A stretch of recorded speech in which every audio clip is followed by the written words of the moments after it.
what you want to know. Craig's Corner. Hey, welcome to Craig's Corner.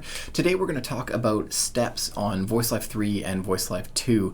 I had a question from a user that was a little bit confused about the saving process, so I'm going to talk specifically about that today.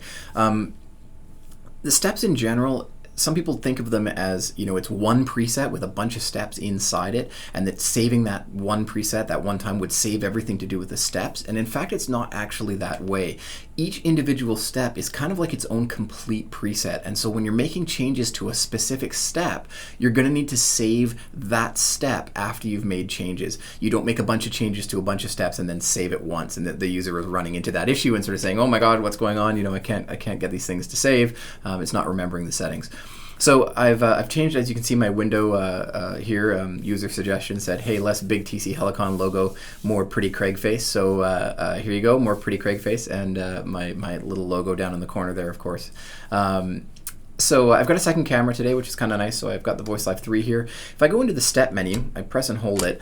On the more recent builds for VoiceLive 3, we've actually added in a cancel function here. So you can see how it's flashing red, and you can see cancel on the layer button.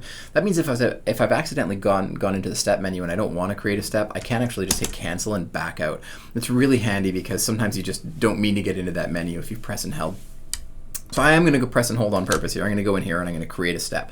So I'm going to say, that I want this body res 4 preset to have, say, preset 1 as its second step. So I go into new harmony here. When I hit the button, I go step to accept. Now my preset 294 has more than one step. Tells me that there's steps there. Sorry, that's a little bit blurry there, but tricky with the camera. When I go and I press the steps, then now I'm going back and forth between the two steps. So you can see 1 and 2 going back and forth here. Now, if I want to go in and edit something about step 2, say I want to edit the harmony, go into vocals, edit the harmony a little bit, maybe make it a, a lower pedal and -5, sure, that sounds good. What he was doing was going, okay, home, I backed out of it. I now want to go to step 1 and I want to modify something about the reverb. Okay, I'll go over and modify the reverb, change the thing. Great, now I've changed both of those steps. Now I'll store the preset.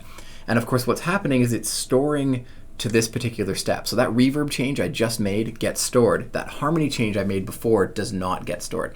So what you're going to need to do is go to the step that you want to edit, go in, edit that thing. Let's edit that harmony again. We'll find it. See, you noticed actually it was on tight notes, which is where it was before. I'm going to go in and I'm going to find that high and low pedal 5. Great. Now I press store twice and it stores that step in its current state. So now you'll see when I go back to step 1 and come back to step 2. Sorry, I went preset down. That's awesome. There we go. Sorry. Go back to preset 2 or step 2 there, and you'll see that high and low pedals is now my harmony thing. Oh, I'm totally like jiving. Ooh, there I go behind my thing. I'm really good at that.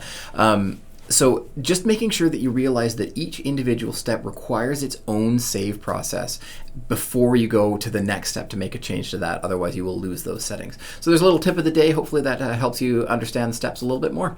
All right, take it easy.